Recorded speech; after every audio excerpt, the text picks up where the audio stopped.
અમદાવાદના સુવર્ણ બજાર ગણાતા માણેકચોકમાં ગઠિયો ગ્રાહક બનીને જ્વેલર્સની દુકાનમાં પ્રવેશ્યો અને મહિલા કર્મચારીની નજર ચૂકવીને સોનાના દાગીના સેરવી લીધા।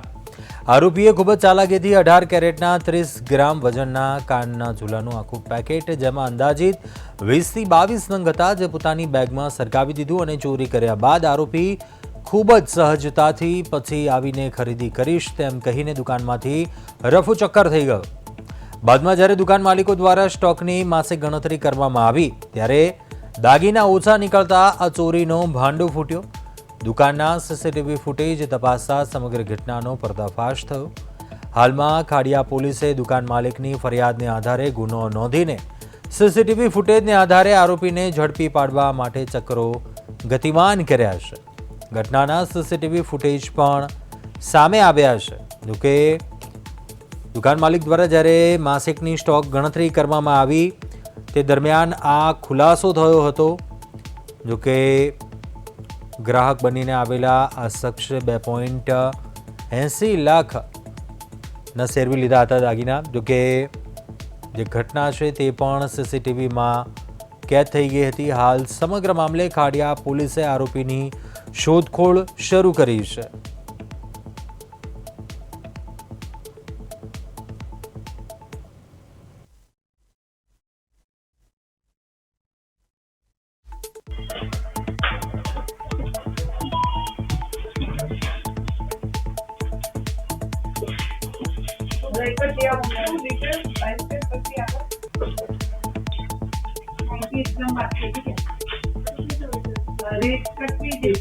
અમદાવાદમાં ચોરીની ઘટનાઓ જે છે તે જ્વેલર્સની દુકાનોમાંથી જે તે વધી રહી છે તેની વાત કરીએ તો માણેક ચોકની વાત જે કરીએ, જે જીનીસ જ્વેલર્સ છે તેમાં ગઈકાલે એક ગઠિયો જે આવ્યો હતો અને સાફ સુથરા કપડાં પહેરીને જે આવ્યો હતો અને ત્યારબાદ અંદર જે મહિલા જે સેલ્સ જે બેઠા હતા તેમનું નજર ચૂકવીને જે છે તે દાગીના જે છે ચોરીને લઈ ગયો હતો।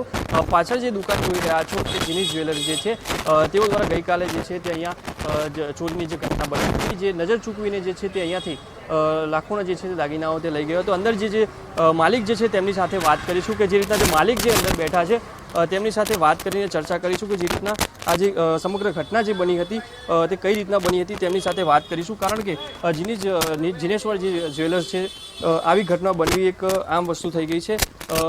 મોટાભાઈ, તમારું નામ, તમારો પરિચય અને અહીંયા શું ઘટના બની હતી? જીગર શાહ મારું નામ છે। માણેક ચોકની અંદર જીનેશ્વર જ્વેલ્સ કરીને મારી પેઢી ચાલે છે।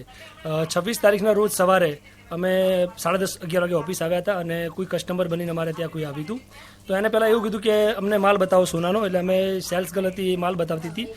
માલ બતાવતા એક ટ્રેમાંથી નજર ચૂકતી, અમારી સેલ્સ ગર્લની નજર ચૂકતી એક પેકેટ એને પોતાના હાથમાં લઈ અને પોતાના થેલામાં મૂકી દીધું હતું।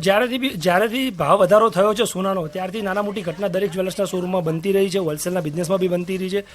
તો મારો એક જ સંદેશો છે કે થોડુંક સાવચેતીપૂર્વક કામ કરે, અજાણ્યા વ્યક્તિ જોડે થોડુંક પ્રોપર એની જોડે વિઝિટિંગ કાર્ડ્સ, ફોન નંબર્સ લઈ અને એની જોડે કામ કરે। અને વાત કરીએ પોલીસ સ્ટેશન, ખાડિયા પોલીસ સ્ટેશનની, તો એમને ખૂબ સપોર્ટ કર્યો છે, ખૂબ એની સીસીટીવી ફૂટેજ ચેક કર્યા છે। માણેક ચોકમાં લગભગ એ લોકો 4-5 કલાક તપાસ બી કરી અને પોઝિટિવ છે, રિપ્લાય આવી બી જશે એમનો, અને ખાડિયા પોલીસ સ્ટેશનનો આપણે આભાર બી માનીએ છીએ। જે રીતના જે માલિક હતા તેમનું કહેવું છે કે સંપૂર્ણ રીતે તેમને સહકાર મળી રહ્યો છે। અત્યારે જે રીતના હું અંદરથી બતાવવાનો પ્રયત્ન કરીશ કે જે આજે જે જીનેશ્વર જે શોરૂમ જે છે જ્વેલર્સનો, અને તેમાંથી આજે સંપૂર્ણ રીતે ઘટના બની હતી।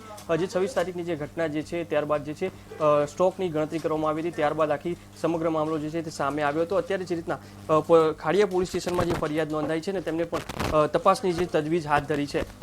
જે રીતના તમે જે રીતના આજે દ્રશ્યો જોયા કે જીનેશ્વર જે શોરૂમના છે ને ત્યારબાદ હજી પણ ક્યાંક ને ક્યાંક ખાડિયા પોલીસ સ્ટેશનમાં તેની અટકાયત પણ કરવામાં આવી છે। હજુ સુધી પંચનામું બાકી છે, પણ તેને હાજર પણ કરી દેવામાં આવશે।